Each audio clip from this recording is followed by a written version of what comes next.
For the third episode of BT13 Set Review, I'm deep diving into the first of the true Data Squad support with Marcus Damon and Thomas Norstein. Marcus elevates ShineGreymon further, while Thomas adds what is the precursor to MirageGaogamon. The only thing we're missing here in America to make Mirage super competitive are the training option cards. Like any core set in the Digimon trading card game, no set would be complete without at least an Agumon Digimon. This Agumon has the same digivolving conditions as the ones from EX4 and BT12. However, this Digimon's main effect treats one of your Marcus Damon as a 3000 DP Digimon for the turn, but it cannot digivolve. Not only can you make BT4 Marcus Damon into an attacker now, but BT13s as well. Its inheritable adds a difference this time to previous Digimon of this archetype. Rather than DP reduce, it just deletes a Digimon of 3000 DP or less when a red or yellow tamer is suspended. GeoGreymon does the same thing and also has identical conditions to every new multicolored GeoGreymon, which, by the way, does digivolve from Agumon X for the same cost as it is a dinosaur Digimon. When digivolving, you search your security stack and reveal one red and or yellow tamer card, and play it without paying its cost. If you played a card, recovery, +1. Both this one and BT12 are amazing for the upcoming ShineGreymon deck. And with 12 GeoGreymons to pick from, well, now I think the deck is looking real good. RiseGreymon is also like every RiseGreymon in terms of stats and play cost. Inheritable wise, it mimics BT12's inheritable and all turns effect. The only difference is it mimics the old BT2 RiseGreymon, but plays Marcus Damon instead without paying its cost. ShineGreymon is getting a lot of value, though unfortunately every card so far has been a common, meaning there won't be a pre-release card to bump to. ShineGreymon returns as another rare variant, digivolving from RiseGreymon for 3. Start of main phase, and when digivolving, one of your Marcus Damon is treated as a 3000 DP Digimon, can't digivolve, and gains blocker until the end of your opponent's turn. While some cards have been very offensive, this is a defensive option as well. All turns, once per turn, when your red or yellow tamer becomes suspended, you get a DP reduce one of your opponent's Digimon by 6000 DP. But the ShineGreymon Burst Mode is where the real fun begins. Burst Mode Digimon have an ability that lets you burst Evo into them for a cost of 0 from their base form by returning their respective tamer to the hand. At the end of the turn when you do this, you trash the top card of the Digimon, which is in essence, de-digivolving 1. But if you digivolve normally, it will be 5 memory. When digivolving, you get to play one Marcus Damon from hand without paying its cost. Then the tamer is treated as a 12,000 DP Digimon that can't digivolve and gains rush. Also your turn, once per turn when a tamer becomes suspended, trash the top card of your opponent's security stack. Meaning if your opponent has 2 security left, going into this Digimon for 0 can almost guarantee you game. Once Marcus Damon suspends, Burst Mode affects procs and trashes the top security. Then Marcus's attack collides into the last security, letting Burst Mode have the final shot.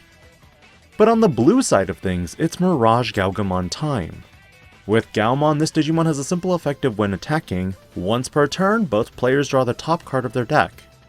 Inheritable wise, all turns, while your opponent has 8 or more cards in their hand, this Digimon gets plus 1000 DP. Standard for Gaomon since it's not an Agumon or Greymon archetype Digimon. Gaogamon joins the rest of the level 4 Digimon that can play their tamer if it's not in play. By playing Thomas Norstein, you now have access to a memory fixer or a way to unsuspend your Digimon with Gao in their name.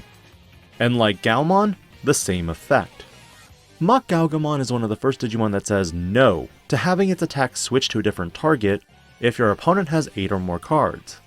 Convenient against decks like Raid War Greymon and even the Machina Mayhem Machinedramon. But for its inheritable, it gets to unsuspend itself once per turn on all turns if your opponent adds a card to their hand by card effect. Convenient in case you need to unsuspend, but do note that this effect is mandatory. Meaning if you're playing against Raid War Greymon, when they attack into security if they have BT5 Koromon as an inheritable draw, they will add a card, resulting in the inheritable kicking in, meaning now they have a raid target on the battlefield. MirageGaogamon also returns as a Digimon with Evade. One thing that already peeves me about this card is that unlike ShineGreymon, this Digimon does not get a special Digivolution condition from Mach Gaogamon. Where is the equality, Bandai? Where? But when digivolving, you can return one of your opponent's tamers to their hand. At the same time, this kicks in your all turns effect, if you do happen to activate this effect, because once per turn, when your opponent adds a card to hand by effect, Thomas can come out for free. The burst mode as mentioned with ShineGreymon does have that special condition, otherwise it's 5 memory from any blue level 6 Digimon. When Digivolving, return one of your opponent's Digimon to its owner's hand. Then for every 4 cards in your opponent's hand, gain 1 memory. When attacking, if your opponent has 9 or more cards in their hand, by placing cards from your opponent's hand at the bottom of their owner's deck without looking until there are 8 cards, unsuspend this Digimon. This is interesting in that your opponent doesn't get to choose, and it bottom decks rather than trashes. It's powerful in so many ways that I really like these burst modes so far. Moving to Tamers, Marcus Damon returns as yet another dual color Tamer, but this time, it is a memory fixer. The new standard equates that 5 memory will be a memory fixer if it's dual colored. I wonder when Bandai will introduce dual color Tai Kamiya that's red-black. Jokes aside, when this Tamer is played you may suspend him, which, when this Tamer is suspended, one of your opponent's Digimon gets minus 3000 DP for the turn. If you have an Agumon or a Digimon with Greymon in its name in play, you also gain a memory.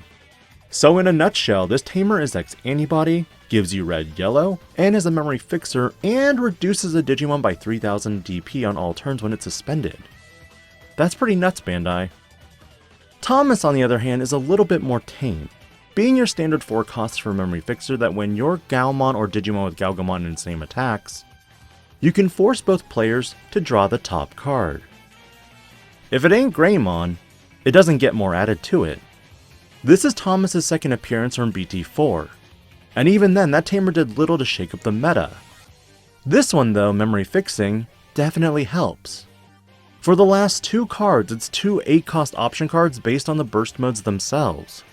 Final Shining Burst, a red-yellow option card that does minus 12,000 DP to an opponent's Digimon until the end of your opponent's turn, and then plays 1 Marcus Damon from hand without paying the cost. Yo. This is sick considering it's until the end of your opponent's turn. And Full Moon Meteor Impact. This lets you return one of your opponent's Digimon to its owner's hand, then for every 4 cards in your opponent's hand, gain 1 memory. Whoa. You're telling me that this option card could be considerably less if my opponent has 12 or 16 cards in hand? Let's go! Security-wise, it only returns an opponent's Digimon to its owner's hand. But how sick would that be if it was like Cocytus Breath meets Hammer Spark? Deck-wise, ShineGreymon is going to be one of the leading contenders in the BT13 format. Because you have so many consistent pieces now, Marcus can double as both offense and defense. The only question is, will we see a repeat on a restriction of one of the Marcuses, like Greymon X? As for MirageGaogamon, this deck does infinitely better in BT14 with the training option cards, but it also does see considerable play during this time as well. While you could utilize the new MirageGaogamon, there is also the one from BT12 that definitely picks up the slack. What are your thoughts on ShineGreymon and MirageGaogamon in the upcoming format, and which deck do you see yourself playing? Let me know as I continue reviewing over BT13 Booster versus Royal Knights. Looking at Richard Sampson and Yoshino Fujita. This is DIGI-PANDA, logging out.